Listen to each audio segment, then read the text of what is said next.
क्या अविद्यानामन्तस्तिमिरामिहिरद्वीपनगिरे आवाज दी।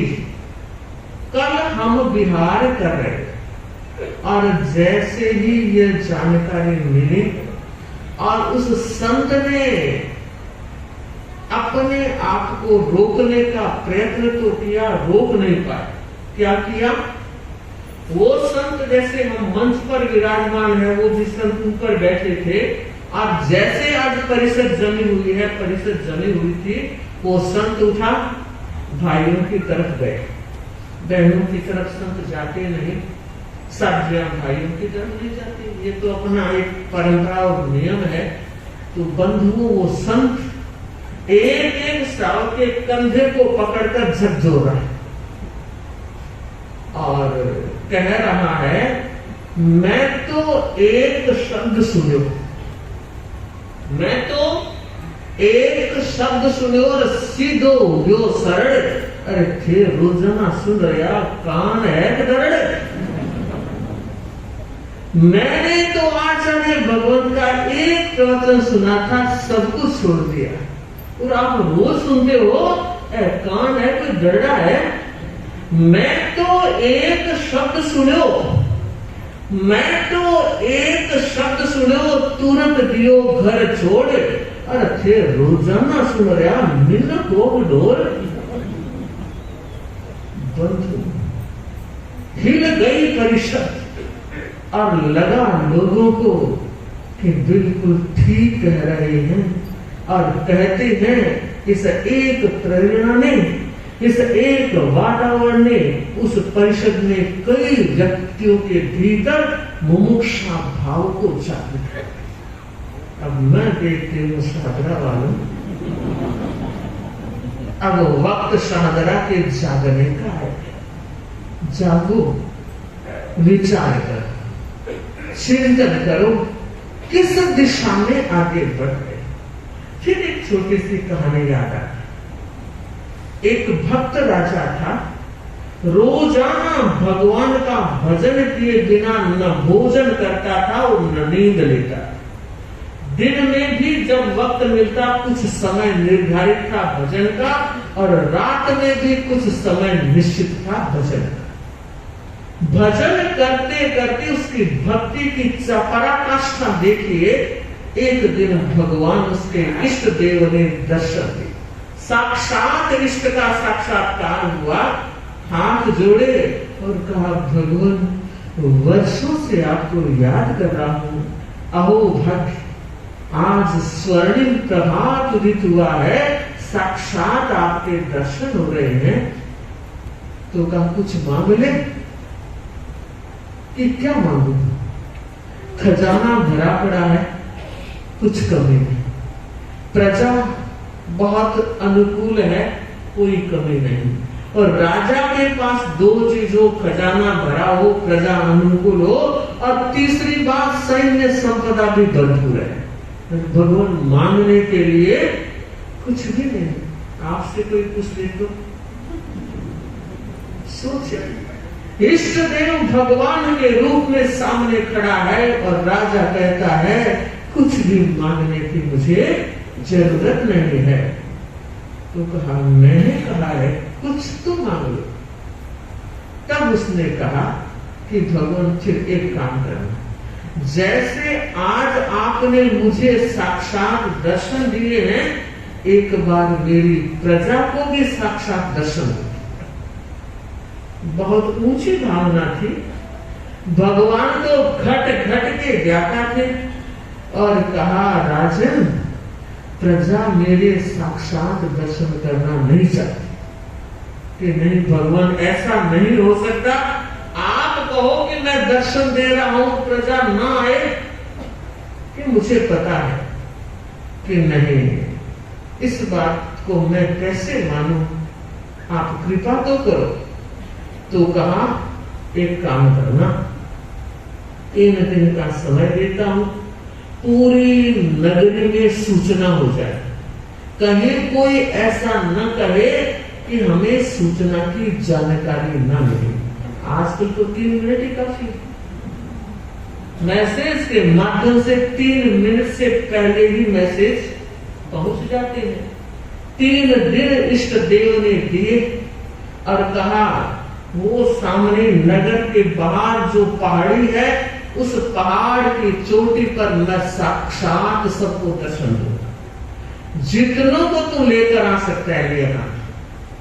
राजा ने 3 दिन तक घोषणा करवाई, एक एक बच्चे तक बात पहुंची और सारे लोग निर्धारित समय पर राजा, रानी और पूरी प्रजा रवाना होती है उस पहाड़ी तक पहुंचने की। रास्ता 2-3 किलोमीटर का रहा होगा।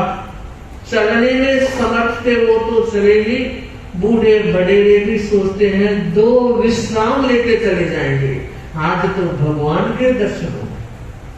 और बंधु 1 किलोमीटर की दूरी तय की और सबने देखा इतना बढ़िया लोहा पीस किए हुए, टुकड़े किए हुए और सब लेने में लगे। और तुम्हारे क्या कर रहे हो, पहले भगवान के पास चलो, आते वक्त ले लेना। नहीं नहीं, क्या पता आते वक्त मिले या ना मिले। आधे लोग तो लोहा लेने में जुट गए। फिर कुछ आगे जाने के बाद चांदी के टुकड़े ढेरों पड़े और कुछ लोग अब चांदी में लग गए।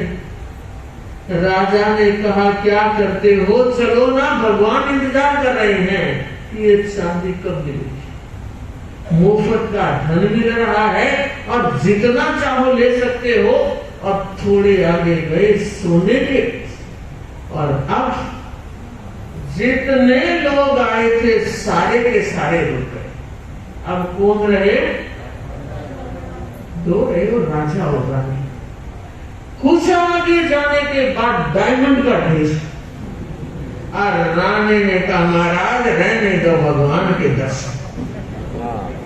ये डायमंड तो आपने शायद मुझे एक बार भी दर्शन नहीं करा, और मुझे तो डायमंड बहुत प्रिय है पतिदेव, मैं तो इन्हीं को लूं।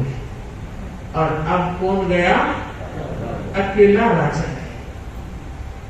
और अब मन में थोड़ा संकोच भी हो रहा है कि देखो मैंने भगवान को तकलीफ दी और बंदा एक भी मेरे साथ नहीं, भगवान की बात सच हो गई और भगवान ने कहा था रे कोई दर्शन नहीं। उसने कहा भगवान माफ कीजिए, मैंने तो सबको समझाया, सबको कहा, लेकिन कोई नहीं माने, मगर मैं भाग्यशाली हूँ, चलो आपके दर्शन आज मुझे दोबारा मिले, वरना मिलते या ना मिलते। बंधु सब अपने अपने घरों में लौट गए और वो ढेर सारी जो गठरियां लेकर आए हैं वो सारी खोल रहे हैं, क्योंकि अब माल जो लेकर आए हैं जगह व्यवस्थितीकरण करना है। और देखा तो दंग रह गए, सारे कोयले पड़े। ये क्या हुआ, हाथ भी जलाए और मौरण भी नहीं खाए, भगवान के दर्शन भी छोड़े और ये माया भी छूट गई। पर अब पछताए बहुत क्या, सब चिड़िया छूट गई। बंधु वो घटना कहीं घटी या नहीं मुझे नहीं मालूम, लेकिन एक बहुत बड़ी प्रेरणा है। आप लोग भी ध्यान दो, सोल पर कितना इन्वेस्ट कर रहे हैं। आत्मा पर इन्वेस्ट करने का वक्त है मनुष्य जन्म। अगर इस पर इन्वेस्ट किया टाइम तो आप मालो माल रहोगे, वरना उनके तो काले कोयले हो गए। और आप भी जब जाओगे तो या देकर जाओगे या छोड़कर जाओगे, 2 ही विकल्प है, या देकर जाओगे या छोड़कर जाओगे। दोगे नहीं तो छोड़कर जाना पड़ेगा। साथ में ये माया चलने वाली नहीं है। और जब वो वक्त आता है, अंतिम समय आता है और व्यक्ति सोचता है अरे अब कौन जाएगा, अब न बीवी जाएगी, न बच्चे जाएंगे, न जमीन जाएगी, न जायदाद जाएगी, न परिवार जाएगा, न समाज जाएगा। अब तो अकेला जाऊंगा, मेरा साथी कौन होगा? अरे इन्हीं में मैं रचा पचा रह गया, आत्मा के लिए टीपन भरा ही नहीं, अब क्या होगा? पर अब कुछ भी नहीं था। इकट्ठा कर जमी का जर बने वो मस्त माली थे, इकट्ठा कर जमी का जर बने वो मस्त माली थे।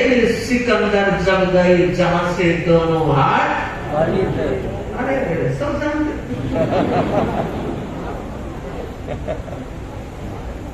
जानते हो सच्चाई है, मगर लगता है मानते हो जानते नहीं। कैसे? मानने और जानने में फर्क है। मानते हो कि कुछ भी साथ नहीं चलेगा, मगर इस तथ्य को आत्मसात नहीं किया है।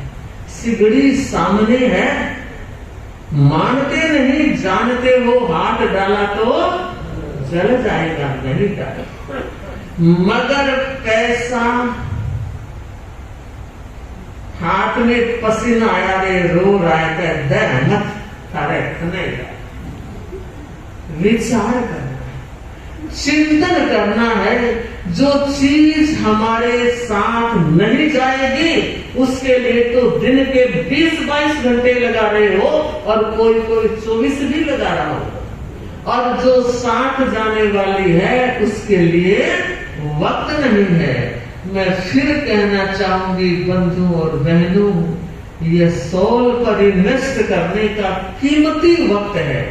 ऐसा जन्म, ऐसा धर्म, ऐसा जीवन जो हमें उपलब्ध हुआ है, बार बार होने का नहीं है। इसलिए हमें करने की तरफ ध्यान देना है। स्वाध्याय एक माध्यम है।